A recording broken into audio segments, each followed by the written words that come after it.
I grew up in a large family with a big military background. My grandfather was a World War II veteran. My dad was a Marine, is a Marine. My brother, my oldest brother, and my second oldest brother were both Army, as well as myself. My sister was Air Force. But before I decided to go into the military, I was following my brother's footsteps, both of them. They both went Ranger, I went military intelligence, but I went in right out of high school. My brother Aaron and I were adopted when we were younger, and I followed in his footsteps as a little kid all the way up until an adult, up until January 8th of 2004 when he was killed in Iraq, and that changed my entire life.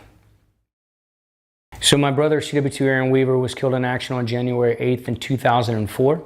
And my brother-in-law, Randy Billings, CW2 Randy Billings, was killed in Afghanistan on December 17th in 2013, which made our family a two-time Gold Star family. It's rare enough as it is to be a one-time Gold Star family, but to be a two-time Gold Star family made it it was extremely difficult for our family to deal with. So you asked me in Heroes of the Stage, who is your hero? And my quote was, Aaron Weaver, my brother, who sacrificed his life for this beautiful country of ours. He had a choice to stay home, but he couldn't let his brothers and sisters in arms fight for what he cherished with all of his heart. For his family's ability to live free in a nation where all dreams are possible. He saw death, destruction, chaos, and hate in his life. And through love, he chose to face danger yet again, knowing fully he might lose his life protecting us from having to see it ourselves. There is no better definition of hero in my eyes. It's amazing how I can sit here and talk about it, and then sometimes it hits you. And that's, I think, one of the most difficult things for people to understand is, I don't understand. I'm sitting here and I don't understand it. And I'm sitting here talking about something that happened in 2004, and it hits me like it was yesterday.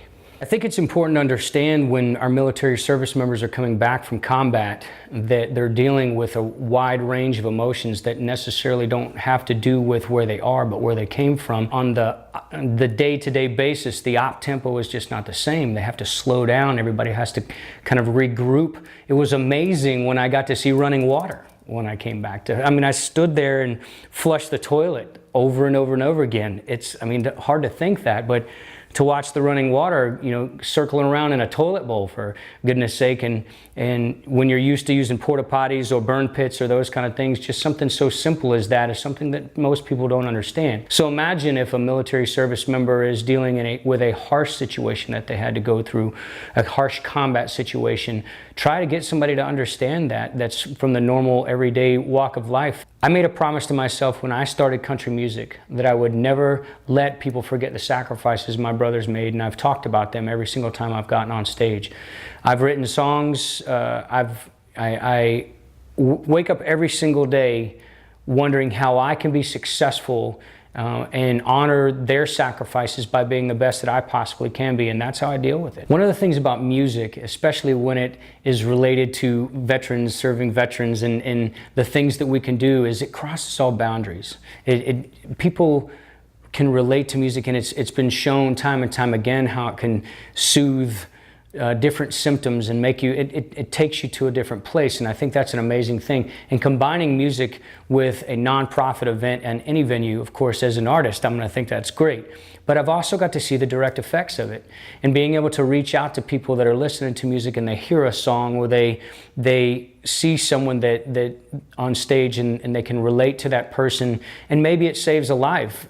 You know, when they get to hear some of my shows, people come up to me after my shows all the time and say, Ryan, that was one of the first times that I've been able to say, you know what, I'm gonna beat down this problem. I'm not going to let it beat me down. I think that as an artist, having a voice like that on a platform that's hopefully higher and more notable when I start talking about these things that matter, my brothers and sisters in arms that are suffering with PTS, that folks will listen and I can make a difference. As a two-time Gold Star family member and a combat veteran myself, I want to tell all my brothers and sisters in arms out there that people care about your sacrifice. They care about what you did. They care about who you are. So please reach out if you need the help. And that's what this organization is for. We're here to help.